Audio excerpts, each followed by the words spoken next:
Good evening, everyone. Welcome to tonight's event at Capital Factory. It's an absolute honor to have this gathering in collaboration with Quantination. A few months ago, when Christophe let me know his team was going to be in Houston later in the year, I mentioned the idea of also having an event at Capital Factory, and it didn't take much convincing. I moved to Austin just a year ago, and I've fallen in love with the city's dynamic, ever-shifting landscape of ambition and creativity. It's a city where people are always interacting with each other and amplifying one another instead of competing. And it's a city where superposition of diverse ideas can lead to extraordinary breakthroughs. And so, we have a really amazing, diverse group of people here tonight. And when the serendipitous entanglement of doers, dreamers, and dollars come together, anything is possible. So I'm really proud to live in Austin, and I'm really proud to have played a role in bringing everyone together here tonight. And so, without much further ado, here's Quantination. Thanks, Donnie. Hey, I wanted to thank Donnie, thank Capital Factory, and everybody for coming out tonight. Also, there's a tip jar. You get one superposition joke per person. After that, you got to put some money in the jar. So my name's Will Zhang. I'm a partner at Quantination. And listen, we were promised jetpacks, and we got dating apps. We were promised energy too cheap to meter, and we got collectible JPEGs with fake scarcity. If we want to get to the future, which has real impact that we dream of, then we got to invest in the physics technologies that led the last century of progress, right? Physics tech was the silicon transistor, lasers, microwave communications, and what you're going to hear about in the rest of the event today are what comes next for physics tech. At Quantination, we're a venture firm that invests in early stage physics technologies, like what you're going to hear about from some of our portfolio today. Maybe we'll go to the next slide. And then we're going to have a panel, and I want to thank Jason. Where's Jason? Over here. From the Austin Next podcast, who's going to moderate. And then you can also volley in your questions as well. The last thing I'll say, if we can go to the next slide, is we have a presence here already with some of our portfolio companies in Austin. So Orca Computing, Etienne is here somewhere.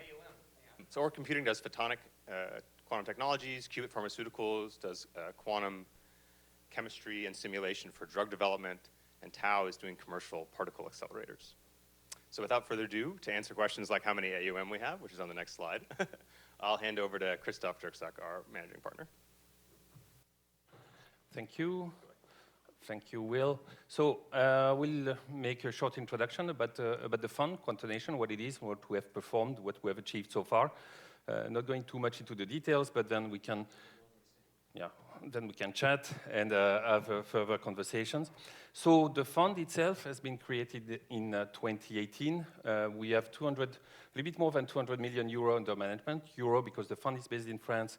The team is split between Boston, New York, where Will is based. I'm based in Boston, and there's a partner and most of the team in Paris. Eleanor, head of communication, is here. She came just from Paris yesterday to prepare for a fantastic event here today. We have invested in 32 startups so far in quantum and deep physics. I'll explain a little bit more about this later. Very international, more than 10 countries we have invested in so far. And important also, we're open for investments for LPs. This is our second fund. First fund, 90 million, is largely invested. We're currently raising a 200 million fund. We're halfway, a little bit more than 100 million raised in 6-7 months. In the current context, I think it's not too bad for early stage investment, and we're looking to close this fund by the end of the year, early next year. So I like to show this picture. That's me. Probably you recognize somewhere on the right there with the weird shirt, green and blue. I look like the physicist, sorry, not physician, physicist. There's a couple in the room, they recognize the dressing. But it's important, I think, and that's part of the team. Will is a physicist as well. He has a PhD in quantum. Me was much earlier with Alain Aspect, so the guy with the mustache, Nobel Prize there, 2022. I think what we do is to try to decode what people tell us, especially founders, Yeah, we need to understand very precisely what's at stake, because if you don't do that, I think you can do, there can be pretty big misunderstandings about the origin of application of these technologies. And I think that's really our job, to learn, to listen, and to try to do things that matter in the short term. A few words on our vision. I will not go too much into this, just a few details. What we're really interested in is to go from science to products, then to revenues. And many of our portfolio companies, although we've started in 2018, are generating sizable revenues already, anywhere from a couple millions to 20, 30 million per year already. We're very interested, and we push for them to industrialize.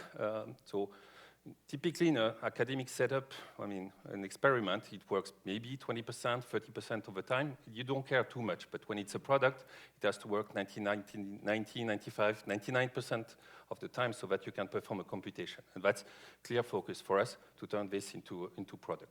And last point is also important when we're talking about quantum. It's not just quantum, it's also a combination of different technologies. Quantum and AI, quantum and classical computing, for example. These things work together, should not be opposed. And that's something we do also throughout our portfolio. And this is our portfolio in 4 categories of startups. So big focus so far on quantum computing. That's the first category, with different technologies. Yeah. Yeah, there's one, Tau, here, is local. Tau Systems, Orca Computing, CTO, is there. And the Qubit Pharmaceuticals, Pengyu, co-founder, is there as well. So actually, our biggest presence in the US is in Austin, actually, by far. I mean, we've got Noel in New York, we've got a company in DC area, and one in Chicago as well, for the US, and the rest quite a lot in Europe, but also as far as Australia. We've invested in Australia in silicon spin qubits, for example. So these are the 4 categories: compute, hardware, software, quantum networks, and Noel will talk and tell you what it is, and post-quantum crypto as well, sensing, how to use quantum technologies to have better precision in measuring things, temperature, magnetic fields, for example. And the 4th category, which is a little bit fourre-tout, as we say in French, but I think means a lot to us, is called deep physics. So it's a little bit less quantum, but pretty much targeting the same classes of applications. And nice thing is also that usually it's a little bit shorter term as well. You rely a little bit less on entanglement, all these factors that are hard to manipulate, and you can get to applications in a short time frame. So 32 companies and counting. We'd like to reach about 45 at the end of 2 funds, well, at the end of the investment periods over 2 funds, and we should get there relatively quickly. There's a large portfolio pipeline of companies around. So I will not go too much into that, but this one I wanted to show just to give a perspective on what it is that we do in a fund. Of course, we invest in companies one at a time, but then it's also important to have a picture of how these technology work together. I think there's a good example. There's a topic that's called quantum error correction in the field of quantum computing. There's been a lot of new developments over the years, but actually there's been a lot of new developments over 20 years. I mean, that's what's shown in one of the pictures here. These are started a long time ago. You need to have this perspective, understand where it's coming from. Physics, it takes time to do science and to get to technology. And also the idea of seeing how this technology work together, how you can connect quantum network companies with quantum computing company, resource estimates on the software side, develop new algorithms, etc. That's how you build a whole ecosystem and technologies that in the end will matter. So we have this vision in the fund and try also to organize the connections, the communications, and the collaborations as far as possible between the startups in the portfolio. For the ones who are interested in well, let's say, in investment, I think I just want to give a few indicators. So VC in quantum is not too big. It's about $2 billion per year worldwide. It's been largely early stage so far, but it's growing because companies are maturing. When they reach Series C, Series D, they will raise 200, 300 million, and then obviously the numbers will go up. We've seen a couple of SPACs in the last SPAC frenzy a couple of years ago. Might come back, but this year what we've seen also is an increase in investment. Last year was tough. It was tough for everybody in VC. But this year, things have been happening, and we should be back to 2 billion invested, more or less, venture capital in quantum technologies this year. Still a relatively small segment when you compare to AI, but growing, and we believe there's quite a lot of margin there, and there are projects to invest in. And the other thing that's interesting, that what I was mentioning at the beginning, markets are taking off. At the bottom on this picture here, you see the quantum computing market estimate. Estimate for the future, but a real number so far. So this is reaching $1.5 billion dollars per year, half and half, let's say, machines and software use case application. And growing. There's been a lot of procurement of quantum processors, especially in Europe, now also Japan, Singapore, and elsewhere, also in the US. This is a big part of the story. So the market is definitely taking off. And last, I just want to, since we're, I think that could be super interesting, also would be interesting in exploring contributing to the development of a local ecosystem as well. So you ask about what's local, but I think it doesn't happen on its own. I just want to give an example of an ecosystem we like, which is in Sherbrooke, much further north in Quebec. So it's a relatively small university, but they have been developing a concept that's very interesting, Espace Quantique 1, co-location space, where you have quantum computers, manufacturing. Pascal has installed a factory for North America. You've got a quantum communications test bed. You've got office space. You've got a big GPU cluster as well. So co-location matters. I think like you can have people work together and develop and build synergies as well. And that's something that we're super interested in, all the more because on top of that, we built with our local partners the notion of a venture studio. So how to generate more companies from a local ecosystem. It's not easy to start a quantum company. Of course, there are tech transfer offices, there's IP discussions, etc., how to take the IP out of the university and start a company. But we think a little bit more is needed. And when you have these infrastructures, it's way easier. So we have a studio in Sherbrooke now. We have one in Rome, in Italy, working on one in France, and we're looking at several geographies in the US, Australia, Singapore, Japan, etc., to have a network of programs like that. And I think that's important. And the last point I wanted to make is the way quantum is developed, quantum applications for quantum computing in particular, is done through proof of concepts. These are relatively small projects, let's say, funded $500,000 to $1 million, typically, to develop applications for quantum computers. I think this works. This has been working quite well so far.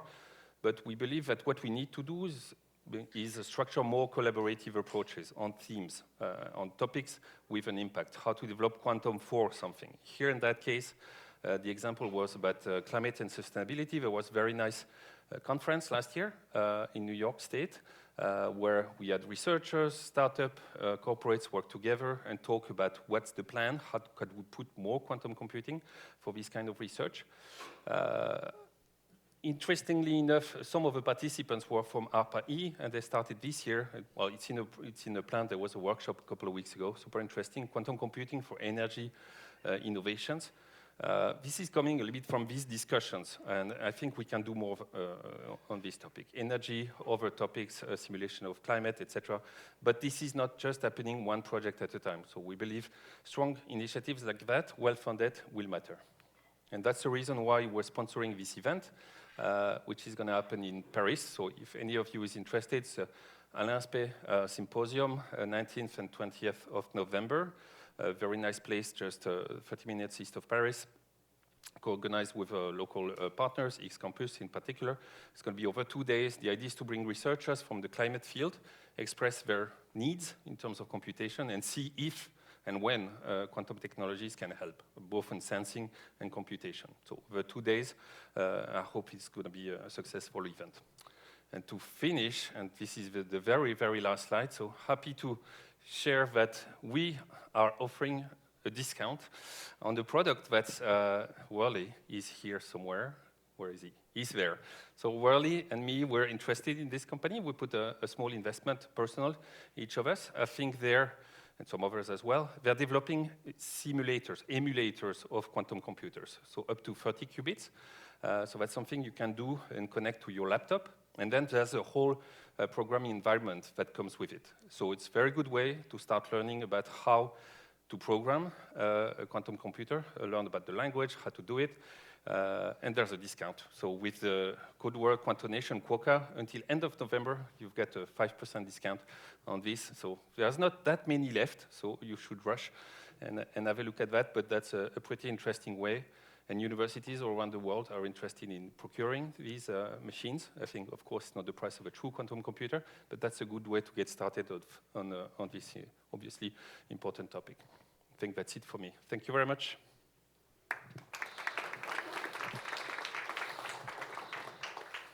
Great.